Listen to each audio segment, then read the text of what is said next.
Veličastni umi, pozdravljeni, pripravljeni? Skupaj z nami boste stvari pogledali malo drugače. Za začetek se lotimo teme, po kateri nas pogosto sprašujete in hkrati najbolj izrabljene besede tega obdobja – meditacija. Takšna, drugačna, ta ponudnik, oni ponudnik.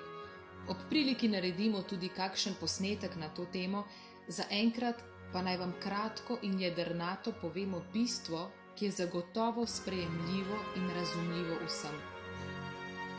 Izberite nek ritual, ob katerem počnete čim manj, vam je čim bolj prijetno in ste po možnosti sami.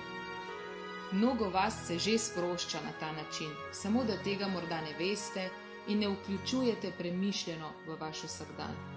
To je za nekoga skodelica kave, ki jo spije sam in v miru, za nekoga čiščenje avtomobila z ljubeznijo, delo na vrtu ali le zalivanje in pogovor z domačimi rožami, sprehod v naravi, vožnja z avtomobilom, ko se vam nikamor ne mudi in ste sami v avtu, ukvarjanje z otrokom brez naglice, sedenje zunaj na klopci, ročna dela, kakšno čiščenje, šivanje, pletenje, risanje, barvanje ali kaj podobnega, s čimer se pač radi ukvarjate in kar radi počnete.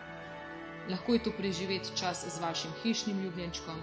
Skratka, vsako dejanje, ki je čim manj avtomatizirano in čim bolj premišljeno in si ob tem lahko odpočijete glavo in prevetrite misli. Zgodi se povratna zanka. Bolj kot vam bo prijetno, raje boste to počeli. In raje, ko boste to počeli, bolj vam bo prijetno.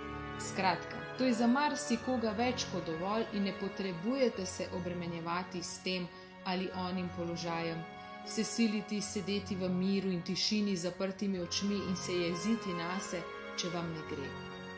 Naredite si prijetno in takrat bo tudi za vas koristno. Ne pozabite, ko nam je lepo, delimo lepo. Naumite se, do naslednjič.